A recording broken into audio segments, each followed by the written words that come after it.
Bismillahirrahmanirrahim. Assalamualaikum warahmatullahi wabarakatuh.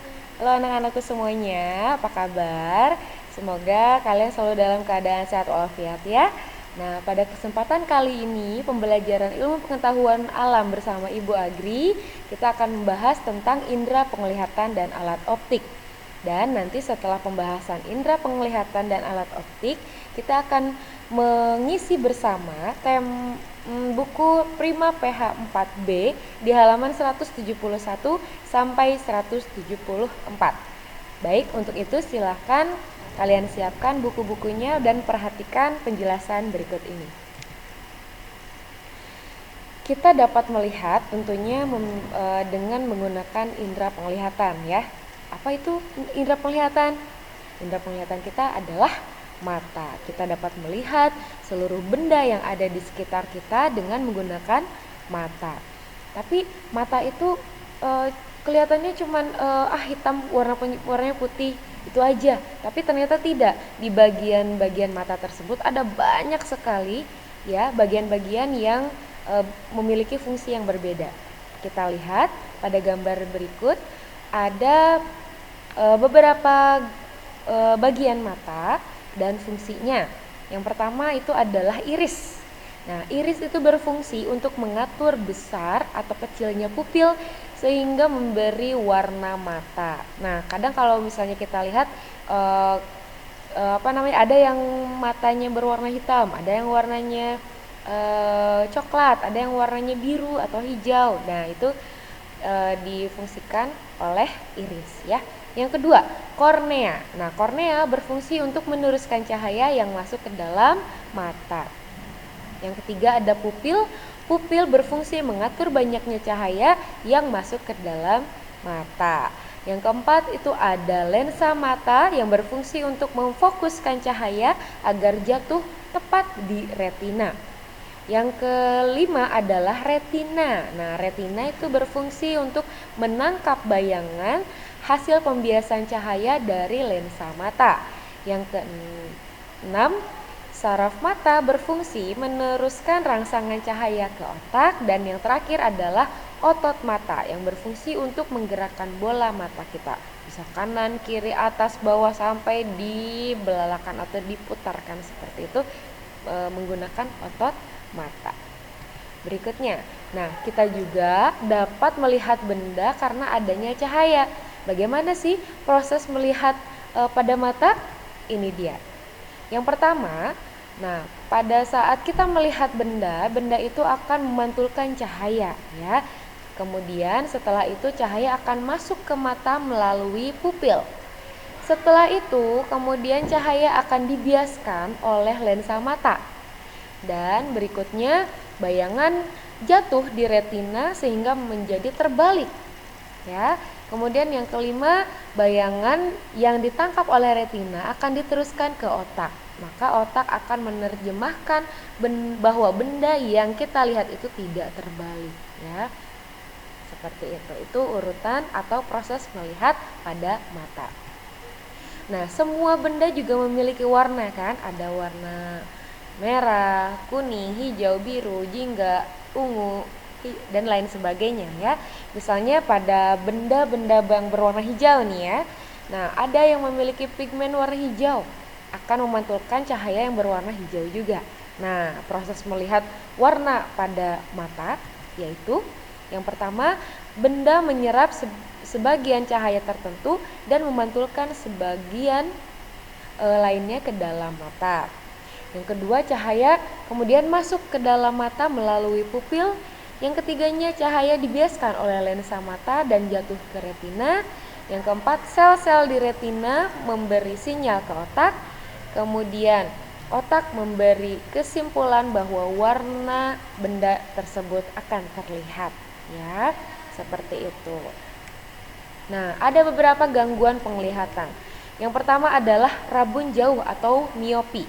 Miopi artinya adalah tidak mampu melihat jelas benda jauh dan diatasi dengan lensa cekung, ya, atau rabun jauh, ya. Yang kedua adalah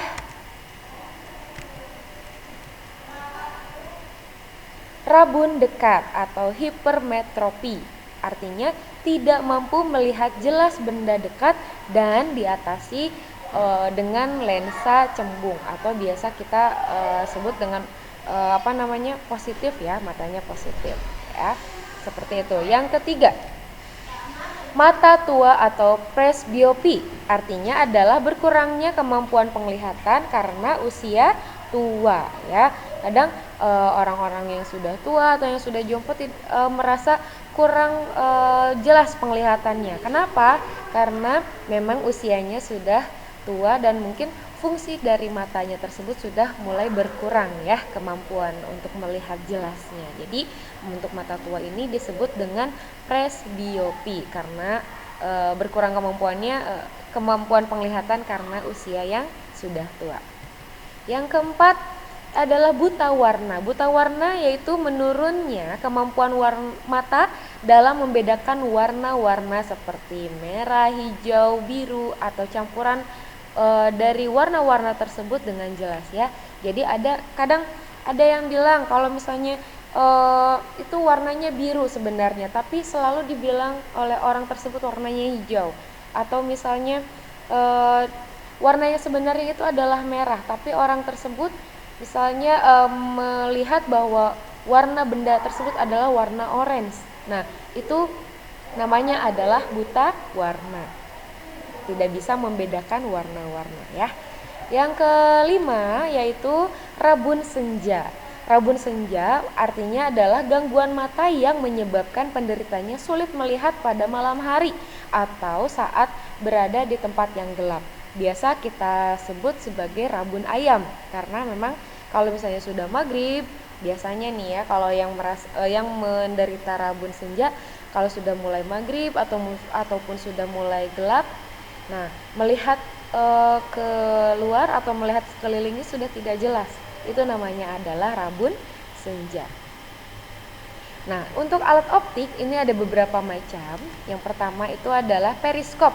Nah, periskop itu biasa digunakan dalam kapal selam untuk melihat benda atau objek di atas air. Ini dia contoh untuk periskop. Nah, ini periskop yang ada di kapal selam, ya.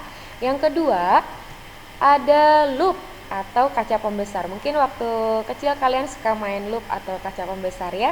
Nah, fungsinya itu adalah untuk memperbesar bayangan benda dan menggunakan lensa cembung. Jadi benda yang kita lihat yang tadinya terlihat kecil dengan menggunakan loop akan terlihat lebih besar. Ini gambar loopnya, ya. Dan yang berikutnya, yang ketiga adalah kacamata. Wow, semua orang juga pasti tahu, ya, kacamata. Nah, kacamata fungsinya untuk membantu penglihatan rabun dekat ataupun jauh dengan menggunakan lensa cembung atau lensa cekung. Ini dia gambar untuk kacamata. Yang berikutnya adalah kamera. Wah, pasti ada nih di antara kalian ada yang memiliki kamera, ya. Nah, kamera itu menggunakan dua lensa cembung sehingga menghasilkan bayangan yang diperkecil dan nyata. Walaupun gambarnya di mata kita kelihatannya besar, tapi dalam kamera akan terlihat lebih kecil, ya, diperkecil tapi nyata adanya, ya, seperti itu. Itu dia contoh kamera. Untuk itu silahkan kalian siapkan nih, ya, untuk latihannya Prima PH 4B penilaian harian 6 halaman 171 sampai 174. Kita mulai. Nomor 1, benda-benda yang dapat menghasilkan cahaya disebut A. Sumber cahaya. 2. Benda yang merupakan sumber cahaya adalah gambar B. Matahari. Nomor 3, Perhatikan jenis-jenis cahaya berikut. Ada cahaya lilin, inframerah, cahaya TV, sinar UV, sinar X, cahaya yang tidak tampak oleh mata ditunjukkan. Nomor D ya, nomor 2 inframerah, nomor 4 sinar UV, dan nomor 5 sinar X. Nomor 4, cahaya yang digunakan untuk melihat bentuk organ tubuh adalah A. Sinar X. Ya. Nomor 5, sumber cahaya yang menggunakan energi kimia adalah A. Lampu UV. Ya. Kemudian nomor 6, sumber cahaya terbesar di bumi adalah D. Matahari. 7, cahaya yang keluar dari senter membuktikan bahwa cahaya B dapat merambat lurus. 8, benda berikut yang dapat membiaskan cahaya adalah air kolam. Ya. 9, benda yang menggunakan prinsip pemantulan cahaya adalah periskop. 10, sifat cahaya yang terdapat pada gambar berikut adalah, lihat ada gelas dan pensil atau pulpen ya di situ ya. Nah, itu namanya ada dapat dibiaskan atau A. Kita beralih ke halaman 172. Nomor 11, benda yang dapat membiaskan cahaya adalah A. Air. 12, contoh peristiwa penguraian cahaya di alam adalah B. Terbentuknya pelangi setelah turun hujan. 13, bayangan yang dihasilkan oleh cermin cembung adalah A. Diperkecil. 14, contoh benda yang menggunakan cermin datar adalah A. Cermin rias ya. 15, warna yang bukan merupakan komponen pelangi adalah coklat. 16, bagian mata yang dapat memfokuskan cahaya yang masuk adalah C. Lensa.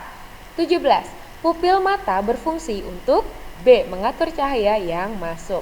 18 dan 19 perhatikan pada gambar ya. 18, cahaya dapat dibelokkan pada mata bernomor 3 ya. Kemudian nomor 19, fungsi bagian mata bernomor 1 adalah A. Untuk meneruskan rangsangan ke otak. 20, bayangan mata yang jatuh di depan retina adalah ciri kelainan A. Miopa ya. 21, orang yang mengalami kelainan astigmatisme dapat ditolong dengan menggunakan D ya, kacamata silinder.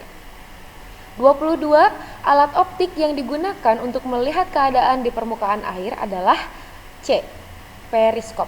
23, prinsip yang digunakan pada periskop adalah B. Pemantulan cahaya. 24, cermin di tikungan jalan menggunakan cermin A. Cembung. 25, bayangan yang dihasilkan oleh benda pada gambar berikut atau loop ya adalah B. Diperbesar. Baik, itu untuk bagian A. Sekarang kita beralih ke bagian B. Sumber cahaya. Untuk nomor 1 ya, sumber cahaya adalah benda-benda yang dapat menghasilkan cahaya. Nomor 2, sumber cahaya alami saat malam hari adalah bulan. 3, jika benda gelap disinari cahaya maka akan terbentuk bayangan. 4, cahaya yang keluar dari proyektor maupun mampu menyinari layar di depannya. Hal tersebut membuktikan bahwa cahaya merambat lurus. Nomor 5 tidak ada soalnya. Sekarang langsung ke nomor 6. Nomor 6, pemantulan yang terjadi apabila cahaya mengenai permukaan yang tidak rata adalah pemantulan baur. 7, cermin yang digunakan pada kaca spion mobil adalah cermin cembung. 8, pensil yang terlihat patah di dalam air merupakan salah satu contoh sifat cahaya, yaitu dapat dibiaskan. 9, gangguan penglihatan yang dapat terjadi pada orang lanjut usia adalah presbiopi atau mata tua. 10, alat optik yang berfungsi untuk melihat makhluk hidup berukuran kecil adalah mikroskop. Itu untuk bagian B. Sekarang kita beralih ke bagian C. Nah, untuk bagian C nomor 1, bagaimana cara Benda pada gambar di samping atau senter menghasilkan cahaya. Yang pertama adalah baterai yang mengandung energi kimia akan menghasilkan listrik dan mengalirkan menuju lampu sehingga senter akan menyala. 2. Mengapa kita dapat melihat pemandangan dari dalam rumah melalui jendela? Karena pantulan cahaya matahari terhadap pemandangan maksudnya masuk ke dalam jendela sehingga pemantulan tersebut bersifat menembus benda bening. 3. Jelaskan mengapa pelangi dapat muncul setelah turun hujan. Karena cahaya matahari yang berwarna putih diuraikan oleh bintik air sehingga terjadilah pelangi ya yang sudah dibiaskan ya. Nomor 4, sekarang lihat pada gambar, ada gambar mata dan gambar mobil ya. Nah, di situ ada pertanyaan untuk 4A. Tuliskan jenis kelainan mata yang terdapat pada gambar tersebut. Nah, kelainan mata pada gambar tersebut adalah hipermetropi atau rabun dekat ya. Kemudian yang B, bagian mata apakah yang mengalami kelainan? Yang mengalami kelainan adalah lensa mata. Yang C, bagaimana cara mengatasi kelainan mata tersebut agar dapat melihat normal kembali? Maka harus dibantu dengan menggunakan kacamata berlensa positif. Nah, nomor 5, tuliskan 3 alat optik yang menggunakan lensa cembung. Yang pertama adalah mikroskop, lup, dan kacamata. Itu dia untuk jawaban Prima PH 4B halaman 171 sampai 174. Terima kasih atas perhatiannya. Mohon maaf apabila ada kesalahan. Wabillahi taufiq wal hidayah. Wassalamualaikum warahmatullahi wabarakatuh.